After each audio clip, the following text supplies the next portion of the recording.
निकाय चुनाव को लेकर भाजपा और कांग्रेस यूं तो दोनों ही तैयारी करने में जुटी हैं।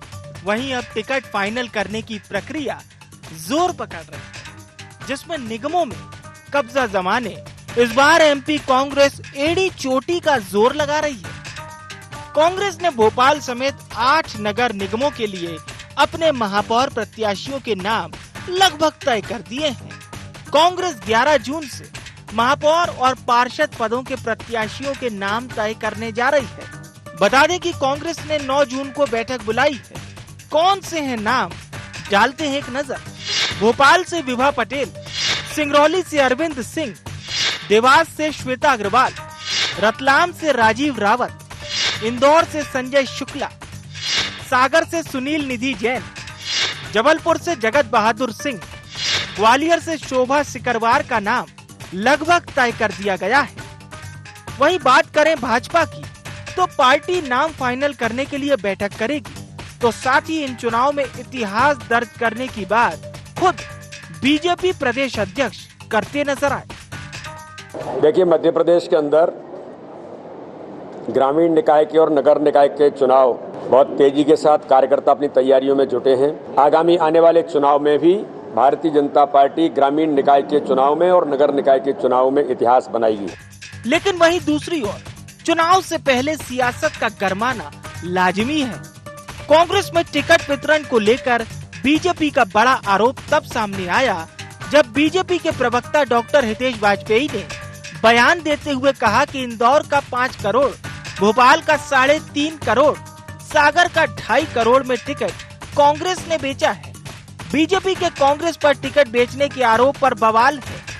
कांग्रेस ने कोर्ट में मानहानि नोटिस भेजने की बात कही। कांग्रेस में कमलनाथ जी ने लगभग महापौरों के टिकट फाइनल कर दिए हैं। सुना है इंदौर का 5 करोड़, भोपाल का 3.5 करोड़, सागर का 2.5 करोड़, ऐसे ग्वालियर और सभी जगह। 15 तारीख के बाद नगर पालिका अध्यक्ष के लिए पार्षदों के भी रेट ये खोलने वाले हैं, तो कांग्रेस की मंडी चालू हो गई है। 10 तारीख तक कमलनाथ जी अपने स्वयं के विधायकों को रोकने के लिए खूब मोटी राशि के साथ भेजे गए हैं राज्यसभा चुनाव हेतु। वहां से फ्री होने के बाद वो यहाँ का निपटारा करेंगे। भारतीय जनता पार्टी के प्रवक्ता हितेश वाजपेयी जी ने अनर्गल, भ्रामक और असत्य आरोप लगाए हैं, और जो आरोप लगाए हैं वो कोई मानसिक रूप से स्वस्थ व्यक्ति इस तरह की बातें नहीं कर सकता है। कांग्रेस पार्टी ने इसे गंभीरता से संज्ञान लिया है। हम हितेश वाजपेयी जी के खिलाफ मानहानि का दावा भी लगाएंगे। आज माननीय टीआई साहब को इस संदर्भ में एफआईआर दर्ज करने के लिए एक प्रति सौंपी है, और उन्होंने उसे रोजनामचे में दर्ज भी कर हमें पावती दी है।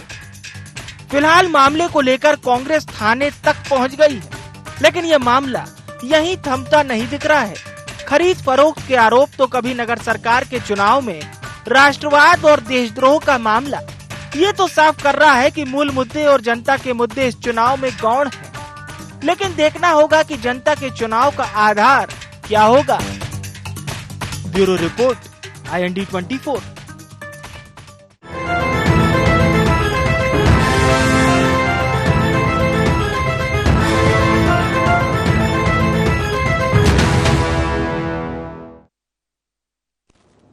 नमस्कार, IND एजेंडा में आपका स्वागत है। मैं हूं आपके साथ नाज़नीन नकवी। चुनाव छोटा है, लेकिन सियासी ड्रामा जो है वो लगातार जारी है और दिन प्रतिदिन ये बढ़ता ही जा रहा है। नेताओं के बयान जो हैं वो इसे और ज्यादा बढ़ा रहे हैं। लेकिन वाकई क्या मध्य प्रदेश में होने वाले ये छोटे चुनाव जो हैं आने वाले आगामी चुनावों की अभी से आधारशिला रख रहे हैं? क्योंकि जो मुद्दे सामने आ रहे हैं वो राष्ट्रवाद से जुड़े हुए हैं, और ऐसे में एक दूसरे पर कटाक्ष भी बहुत तीखे हैं। आखिर क्यों इस तरह से सियासत गरमाई हुई है, इस पर बात करेंगे, लेकिन पहले नजर एजेंडा पॉइंट्स पर। क्यों छोटे चुनाव में बड़ा हंगामा है बरपा?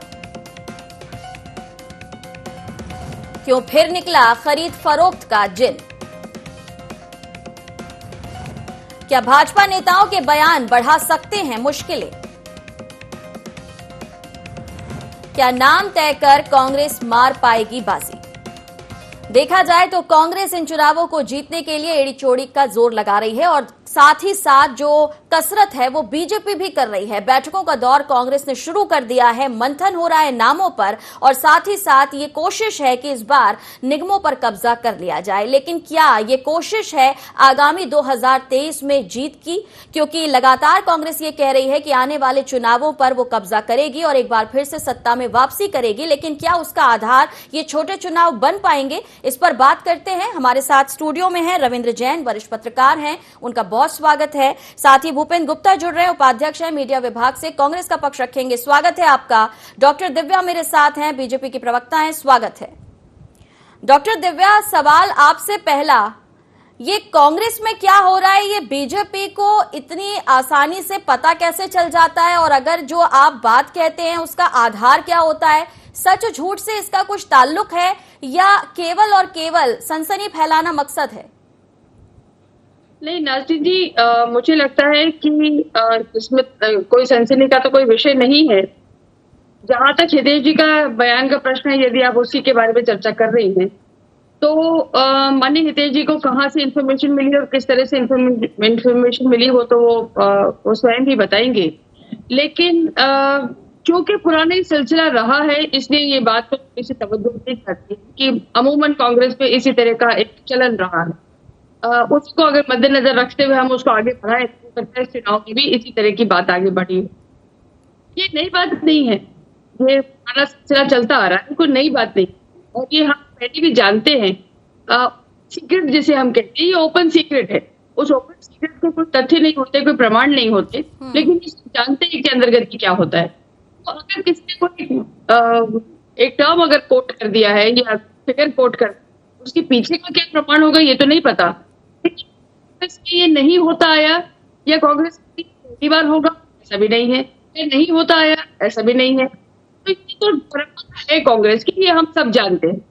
लेकिन को अगर हम आपकी बात नहीं समझ पाई क्योंकि आपकी आवाज थोड़ा साफ नहीं आ रही हम तक। लेकिन भूपेंद्र गुप्ता जी, आपने सुना दिव्या जी कह रही हैं कि कांग्रेस की परिपाटी कुछ इस तरह की रही है कि ऐसी बात कहना ओपन सीक्रेट है, सबको पता है, इसलिए कह दिया गया। ये खरीद फरोख्त का धंधा जो है, जिस पार्टी के चरित्र का हिस्सा है, जिसके डीएनए का पार्ट है, वो इस तरह की बात करती है तो इसलिए करती है कि उसको जो है ध्यान मोड़ना है। किस पार्टी ने 50-50 करोड़ में खरीदे विधायक, किस पार्टी ने जो है मंत्री पद बांटे, उन्हें प्रलोभन दिए, और पूरे देश में जो है किसने जो है बंगाल में यही काम किया, किसने गोवा में यही काम किया, किसने मणिपुर में यही काम किया, किसने मिजोरम में यही काम किया, किसने कर्नाटक में यही काम किया, किसने आंध्रा में यही काम किया। ये तो व्यावसायिक रूप से धंधेबाज लोग हैं राजनीति में, लोकतंत्र को बेचने खरीदने का इनका धंधा है। दूसरी चीज जो है, इनके एक बड़े नेता हैं गडकरी जी, वो बहुत अच्छी बात कहते हैं कि जो चिल्लर नेता हैं, ये भारतीय जनता पार्टी के जो चिल्लर नेता हैं, जिनके ऊपर कोई ध्यान नहीं दे रहा है, ये ध्यान आकृष्ट करने के लिए इस तरह की जो है घटिया हरकतें करते हैं। अभी जो है मुकदमा लड़ेंगे, उसके बाद ठीक हो जाएंगे। दूसरी चीज मैं कहता हूँ, बुंदेलखंडी में एक बहुत अच्छी कहावत है, थोड़ी सुनने में जरूर अप्रिय लग सकती है, लेकिन वो कहावत के लिए बहुत सही और एप्रोप्रिएट है। नंगू के गड़ई भाई बेर बेर हगन गई, ये जो है, ये जो कहावत है, ये इन पर फिट बैठती है। ये ध्यान आकृष्ट करने के लिए बार बार जाते हैं शौच करने के लिए, चाहे इनको लगी हो या नहीं लगी हो। ये इस टाइप के जो लोग हैं, ये भारतीय जनता पार्टी का ब्रेन बैंक है, ये इनका टैलेंट पूल है। ये शर्म आती है इस देश को, शर्म आती है राजनीति को, शर्म आती है जो है हमारी डेमोक्रेसी को, कि ये जो है ये भारतीय जनता पार्टी का टैलेंट पूल है। ये इनकी प्रतिभाएं हैं, ये ठीक है। आप ये कह रहे हैं कि ध्यान मोड़ने के लिए ऐसे बयान दिए जाते हैं। डॉक्टर दिव्या कुछ कहना चाहती हैं, बोलिए। जी, मुझे लगता है कि शब्दों की मर्यादा किसी भी पब्लिक प्लेटफॉर्म पे होना बहुत आवश्यक है। हम अब चुनाव के भाषण में नहीं हैं, हम स्टूडियो के डिस्कशन में हैं। और कोई भी अगर रिस्पॉन्सिबल व्यक्ति अगर इस तरह का, जैसे प्रवक्ता जी, मतलब भारतीय जनता पार्टी के भी प्रवक्ता, अगर उन्होंने, वो बहुत पढ़े लिखे व्यक्ति है, डॉक्टर है और वो सर्जन भी है, और वो अगर उन्होंने इस तरह का कोई बयान दिया है, तथ्यात्मक बयान दिया है, तो क्या उसके पीछे ऐसा नहीं होगा कि उनके पास भी कोई पुख्ता जानकारी होगी? अटेंशन सीकिंग हितेश वाजपेयी तो कभी ना थे, ना कभी है। अटेंशन सीकिंग कांग्रेस में कौन कौन है, ये हम सब जानते हैं। कह रही वही बताएंगे। दिव्या जी, आपसे निवेदन, तथ्य बता दीजिए। अभी तो आप कह रही थी कि वही बताएंगे डॉक्टर साहब, फिर कह रही तथ्य हैं। तथ्य बताइए, क्या तथ्य हैं? वही बताएंगे, बताइए ना आप, हाँ, बताइए। मैंने आप कहा है बताइए कि वही ना तथ्य। बताइए। आप कैसे कह रही क्या तथ्य हैं ये ये? कांग्रेस की परिपाटी नहीं रही है? आप भी पढ़े सर, मुझे लिखी हैं, बोलने आप भी दीजिए। डॉक्टर आपने हैं, बोला, क्या इस मैंने तरह सुना का झूठ आपको। बोलेंगी आप? आप भूपेश पत्रकार जी, जो है आपकी डॉक्टर हैं, बहुत आप भी समस्या डॉक्टर है, हैं, आप आप इस तरह बोलते झूठ सुनते बोलेंगी नहीं क्या? है। भूपेश जी आप सुन बताइए लेते क्या हैं तथ्य है आपके पास? ठीक है, आपने पूछ तथ्य लिया, बताइए आप। पूछ लेते हैं उनके पास फैक्ट्स हैं आप या नहीं बताइए है। क्या तथ्य है? ठीक है, पूछ लेते हैं भूपेन्द्र जी, पूछ लेते हैं। दिव्या जी, क्या फैक्ट्स है, क्या आधार है? मैंने आपसे फिर कहा कि ओपन सीक्रेट कांग्रेस की है। कांग्रेस में ये परिपाटी है, ये हम क्या सब होती है? जानते कहीं हैं। बताइए और आप। ये ओपन सर, मेरे सीक्रेट को क्या होता है? बोलने ओपन दीजिए। सीक्रेट है कि आपकी पार्टी दलाल पार्टी है। भूपेन्द्र आपकी जी, पार्टी ने पूरे देश में भूपेन्द्र डेमोक्रेसी जी, ठीक खरीदी है, है। मैं आऊंगी आपके आपने पास, पूरे आप देश में बोलिएगा जो अपने है वक्त पे। भूपेन्द्र जी अपने वक्त पे जनप्रतिनिधियों को बोलिएगा, खरीदने आपने बेचने पूछ का लिया, धंधा जवाब किया। ले ये भी लेते हैं। ओपन सीक्रेट है। भूपेन्द्र ये जी भी जवाब ले ओपन लेते हैं। सीक्रेट है। फैक्ट्स बताइए, फैक्ट्स। फैक्ट्स बताइए। ठीक है, आपने पूछ लिया, आपके उन्हें मुंह में बोलने जो आएगा दीजिए। वो बोलोगे। डॉक्टर दिव्या, आप कुछ बोलना चाहेंगी? आपका जवाब वही है कि डॉक्टर हितेश ही बताएंगे? तेज ही बताएंगे मैम। चलिए ठीक है, लेकिन रविंद्र जी, अगर देखा जाए ये कहना कि आधार है और इसीलिए तथ्यों के साथ ये बात कही गई है, लेकिन वो तथ्य अगर हम थोड़ा पीछे जाकर देखें, जब सरकार बदली थी प्रदेश में, तब कांग्रेस ने भी ऐसे आरोप लगाए थे खरीद फरोख्त के, यही कहा था, लेकिन उसके आधार की अगर हम बात करें, फैक्ट्स की बात करें, वो अब तक सामने नहीं आए। तो जैसा कि मैंने पहले भी कहा कि विषय विषयांतर करने के लिए ऐसे जो सब्जेक्ट्स हैं वो सामने आते हैं, ऐसे बयान सामने आते हैं, लेकिन अगर हम उनकी बात करें कि उसका आधार क्या है, वो सामने नहीं आ पाता। देखिए नाज़रीन, ये दोनों विषय अलग अलग हैं। जो कांग्रेस ने जो आरोप लगाए थे वो उनके विधायक भारतीय जनता पार्टी में जा रहे थे, वो आरोप थे, और उनका ये मानना था कि कहीं ना कहीं इनको पैसा मिल रहा है, इनको लालच मिल रहा है, मंत्री पद का लालच मिल रहा है, तो वो एक सब चीजें देख रही थी। लेकिन यहाँ जो आरोप लगा है वो लगा है टिकट बेचने का, कमलनाथ जी पर टिकट बेचने का। कमलनाथ जी एक छोटे मोटे नेता नहीं है, बड़े नेता हैं, और यदि वो टिकट बेच रहे हैं तो उसका आधार होना चाहिए। देखिए, सवेरे 10:30-11 बजे करीब हितेश वाजपेयी ने पहला ट्वीट किया था और उन्होंने ये आरोप लगाया था कि ये इतना पैसा लेके सागर, इंदौर और ग्वालियर के टिकट बेचे गए हैं, और उन्होंने कहा था कि 15 तारीख के बाद में जो अध्यक्ष है उसके टिकटों का एक नई मंडी शुरू होगी। लेकिन इसके बाद ना तो पार्टी का कोई बड़ा नेता सामने आया, भारतीय जनता पार्टी का। यदि कोई आधार होता तो मुझे लगता है कि इतना बड़ा मामला, इतने बड़े नेता के ऊपर यदि गंभीर आरोप है तो भारतीय जनता पार्टी के दूसरे नेता आते सामने। क्योंकि 11-11:30 बजे कांग्रेस ये घोषणा कर चुकी थी कि हम इसे लेकर कोर्ट जाएंगे और इसे लेकर FIR कराएंगे। ये दोनों घोषणाएं दोपहर में आ चुकी थी। यदि इनके पास सबूत थे तो निश्चित तौर पर दोपहर तक भारतीय जनता पार्टी का कोई बड़ा नेता उन सबूतों के साथ प्रेस कॉन्फ्रेंस करता, लेकिन नहीं किया है। मुझे जो अंदरूनी सूचना ये मिल रही है कि हितेश वाजपेयी जी ने ये अपने स्तर पर ये जो बातें कही हैं, पार्टी निश्चित तौर पर, जैसा अभी आप देख रहे हैं कि राष्ट्रीय स्तर पर भारतीय जनता पार्टी के प्रवक्ताओं की जो नकेल कसी जा रही है, लगातार उनको कहा जा रहा है कि आप जो भी बोले उनके आपके पास फैक्ट होना चाहिए, आप कम से कम जानकारी लेकर बोलें। और इसी तरह का ये जो मध्य प्रदेश में आज जो हुआ है, मुझे लगता है कि यदि प्रमाण होते तो आज प्रदेश अध्यक्ष या एक बड़ा कोई नेता निश्चित तौर पे आज दोपहर तक प्रेस कॉन्फ्रेंस करता। लेकिन हितेश वाजपेयी जी के पास क्या तथ्य हैं, अब वो कोर्ट में देंगे या पुलिस को बताएंगे।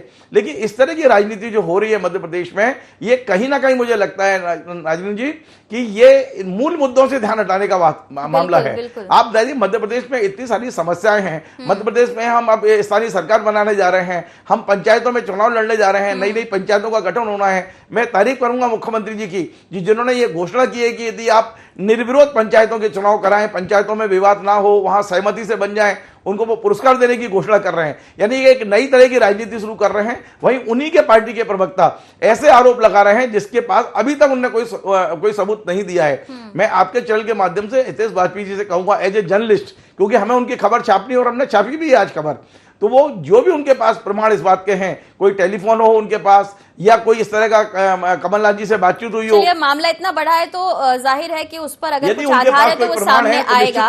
लेकिन क्या लगता है आपको, अभी अगर हम बात करें नगर निगम के चुनावों को लेकर और इसके इर्द गिर्द ही ये सारी सियासत, ऐसे बयान भी सामने आ रहे हैं, कांग्रेस जिस तरीके से मंथन कर रही है, जो नाम सामने लेकर आई है, पिछली बार की अगर हम बात करें जब चुनाव हुए थे तब तो कुछ खास कमाल नहीं हुआ था, लेकिन अब क्या नाम तय करके और जिस तरीके से कांग्रेस टक्कर देने की बात कर रही है, आपको लगता है कि जो नाम आए हैं उससे बात बनेगी कांग्रेस की? देखिए बने न बने पर कांग्रेस इस बात पे लीड लेती दिख रही है कि जो मध्य प्रदेश में 16 नगर निगमों में चुनाव हो रहे हैं, लगभग 15 नगर निगमों में उन्होंने अपने नाम फाइनल कर लिए हैं। कुछ नाम आपने बताए हैं, यदि आपकी अनुमति हो तो मेरे पास कुछ नाम है। इंदौर से संजय शुक्ला को उन्होंने कह दिया कि आप चुनाव में तैयारी करें। भोपाल में बेभा पटेल जी को, जो पूर्व महापौर है, उनके बोल दिया गया है। ग्वालियर में सोवा सिकरवार, थोड़ा विवाद जरूर है लेकिन कमलनाथ जी उसमें सहमति बनाने की कोशिश कर रहे हैं। जबलपुर में जगत बहादुर सिंह, उनका नाम लगभग तय कर दिया गया है, उन्हें सूचना पहुंच गई है। रीवा में अजय मिश्रा या कविता पांडे में से एक को टिकट देना लगभग तय है। कल की जो बैठक होगी उसमें कांग्रेस इसका निर्णय लेगी। सतना में सिद्धार्थ कुशवाहा का नाम तय कर दिया गया है और वो महापौर के लिए उनको बोल दिया गया है। सागर में जो पूर्व विधायक हैं सुनील जैन, उनकी पत्नी निधि जैन को बोल दिया गया कि आप तैयारी करिए। 15 नाम जो हैं वो लगभग कांग्रेस ने मुरैना तय कर से लिए हैं। शारदा सोलंकी का नाम फाइनल है। देवास से श्वेता अग्रवाल के अलावा एक नाम और आया है, उस पर कल विचार होगा। उज्जैन से महेश परमार जो विधायक हैं, उनका नाम फाइनल है। बुरहानपुर से दिनेश गोरी का। डॉक्टर दिव्या, कांग्रेस की तैयारी आपसे एक कदम आगे दिख रही है, नाम भी तय कर लिए गए हैं और लगातार बैठकों का सिलसिला भी जारी है, क्या कहना चाहेंगे? क्या नाम पहले डिस्क्लोज कर देने से, डिक्लेयर कर देने से क्या जीत सुनिश्चित है? क्या इसको लीड लेना कहेंगे? माननीय से मैं पूछना चाहूंगी, इसको क्या लीड लेना कहते हैं?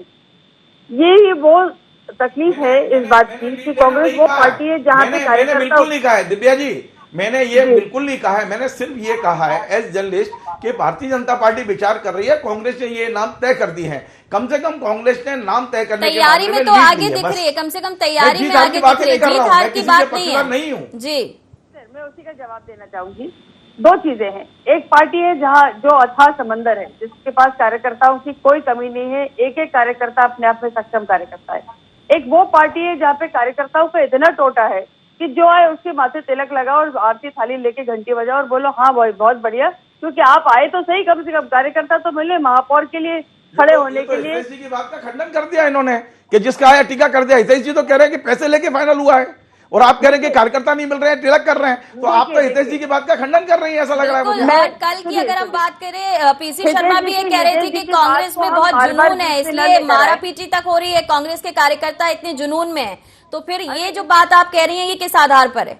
नहीं, कल की जो बैठक के दृश्य थे वो बड़े इंटरेस्टिंग दृश्य थे, क्योंकि कांग्रेस में ये अमूमन होता है। मतलब मुझे ये लगता है कि अगर कोई कुर्सियां आपस में ना फेंके, अगर वो इस तरह की बातें ना हो, दृश्य ना हो, तो मुझे लगता है वो न्यूज आइटम होगा। चलिए ठीक है डॉक्टर दिव्या, हम चाहेंगे कि आप अपनी तैयारी के बारे में बताएं। बीजेपी कैसे तैयारी कर रही है, आपके नाम जो हैं किस तरह से आप चुनेंगे? कि भारतीय जनता पार्टी कार्यकर्ताओं की पार्टी है। चुनाव हमेशा एक उत्सव और समर, युद्ध दोनों एक साथ साथ होता है। इसी चीज की तो तैयारी कर रहे होते हैं हम 5 साल तक। तो इसकी तैयारी में हर कार्यकर्ता कहीं ना कहीं अपनी कोई छोटी सी एक महत्वाकांक्षा लेके कार्यालय आता है। नाम वहां से तय होंगे, नाम वहां से ऊपर भेजे जाएंगे, फिर उन पर मंथन होगा और फिर उस मंथन के बाद से जो सोना वाला कार्यकर्ता होगा, जो सोने की तरह निखर के उभर कर आएगा, उस कार्यकर्ता को टिकट दिया जाएगा। एक प्रक्रिया है, इस प्रक्रिया को फॉलो करा जाता है। क्योंकि पार्टी में इतने सारे लोग हैं और सबकी कहीं ना कहीं कुछ न कुछ इच्छा होती है, तो क्यों नहीं उस इच्छा का मान सम्मान करा जाए, उसको उतना ध्यान दिया जाए, सुना जाए, फिर उसके बाद उसमें से कौन निकल कर आएगा, इस बात को लेकर पार्टी चिंता करती है। तो ये प्रक्रिया है, तो ये हमारी पार्टी का एक तरीका है काम करने का, इसलिए हम उस तरीके को फॉलो करते हुए ऊपर चल रहे हैं। कल तक आपके सामने वो भी लिस्ट आ जाएगी, आपके सामने वो भी नाम आ जाएंगे, तो दिन बहुत दूर नहीं है, जहां आज कराए वहां कल हो जाएगा।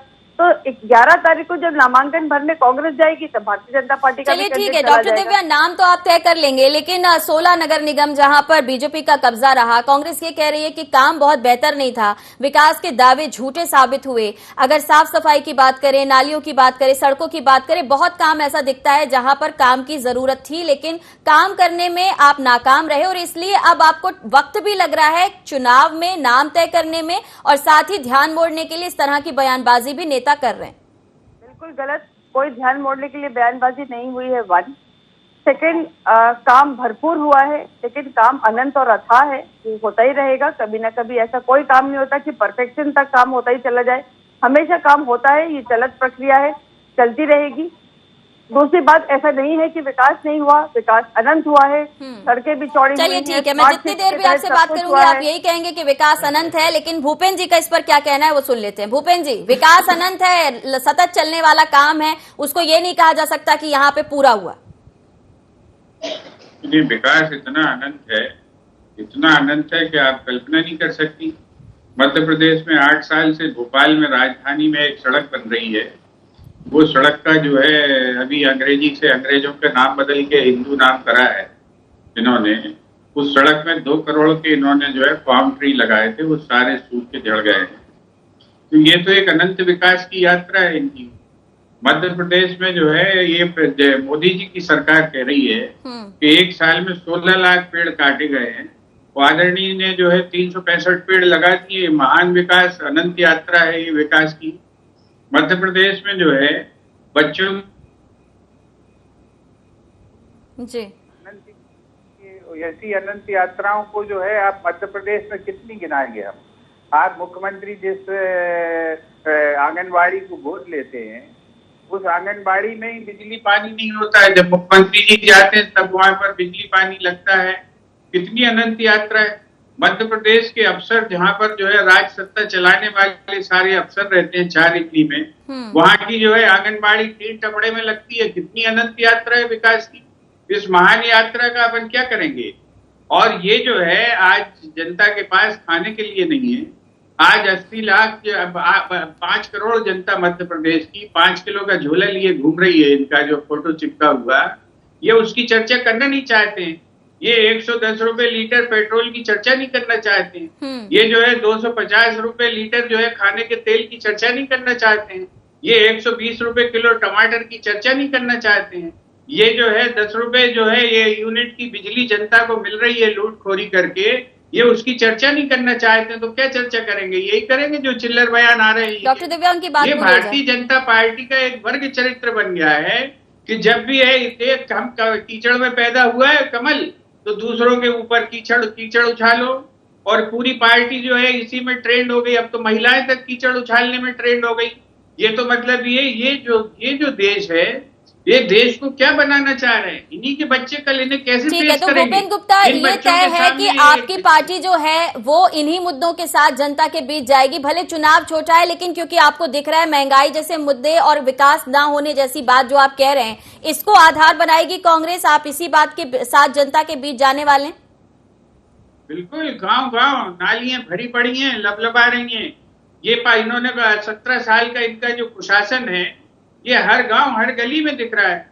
आपको मालूम है भोपाल में एक स्मार्ट सिटी प्लान हो रही है। ये पूरे देश में 100 सिटियां प्लान हुई। विश्वगुरु जी ने इसे इन स्मार्ट सिटियों को बनाने का वादा करा था। आज तक वो स्मार्ट सिटी तो बनी नहीं। उस स्मार्ट सिटी की जो आर्किटेक्चरल परिकल्पना है, आपको मालूम है कि 3 लाख लोग उस स्मार्ट सिटी में रहेंगे। वहां स्कूल की प्रोविजन नहीं है। इतने महान लोग, इतना अनंत विकास ये लोग कर रहे हैं। चलिए ठीक है, मैं पूछ लेती हूँ। यात्रा को जो है इस प्रदेश की जनता देख रही है। डॉक्टर दिव्या, कांग्रेस का एजेंडा साफ है, चाहे चुनाव छोटे हो या बड़े, लेकिन मुद्दे वही रहने वाले हैं क्योंकि वो सीधे जनता से जुड़े हुए हैं। आपको लगता है नाज़रीन जी सचमुच कांग्रेस जनता से जुड़ी हुई है? मुझे तो कहीं कांग्रेस नजर नहीं आती है। और बहुत बड़ी बात है, अभी कल परसों इंदौर में किसी ने एक विरोध के लिए एक ठेला, क्योंकि मुख्यमंत्री जी आए थे जो आंगनवाड़ी के लिए उन्होंने ठेले के लिए खिलौने इकट्ठे करे, तो उनके विरोध करने के लिए कांग्रेस के कार्यकर्ता ठेला लेकर एक विरोध प्रदर्शन करने गए। आपको तस्वीर दिखाना चाहूंगी, 5 कार्यकर्ता नहीं थे उस ठेले के विरोध में। 5 गिनती के 5। कहाँ है ये कार्यकर्ता? कौन कर रहा है ये विरोध? कहाँ है सड़कों पर कांग्रेस? मुझे तो कहीं कोई कार्यकर्ता नजर नहीं आता। जो थे वो छोड़ के जा रहे हैं। वो इतने हताश निराश हैं। किस तरह से कांग्रेस, मेरे को कांग्रेस पर कोई कमेंट नहीं करना, इसलिए क्योंकि मुझे भारतीय जनता पार्टी के कार्य पद्धति पर, उसके डिसिप्लिन पर, उसके अनुशासन पर पूरा भरोसा है। मैं अपनी लकीर बड़ी करना चाहूंगी। मुझे इस बात को लेके बिल्कुल चिंता नहीं है, क्योंकि कांग्रेस का अपना समय है आत्मचिंतन करने का। आप बिल्कुल जाइए, आप विपक्ष में हैं, आप विपक्ष के मुद्दे उठाने का आपका काम है, आप जरूर करिए, क्योंकि यही आपका धर्म है।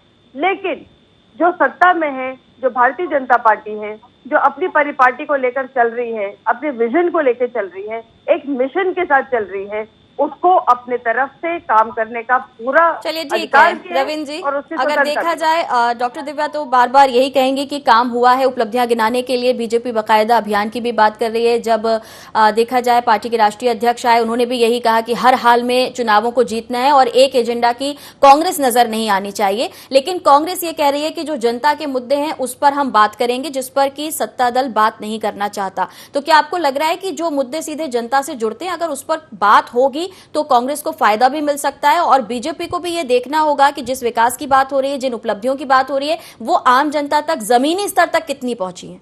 निश्चित तौर पे कांग्रेस इन मुद्दों को इसलिए उठा रही कि कांग्रेस विपक्ष में है।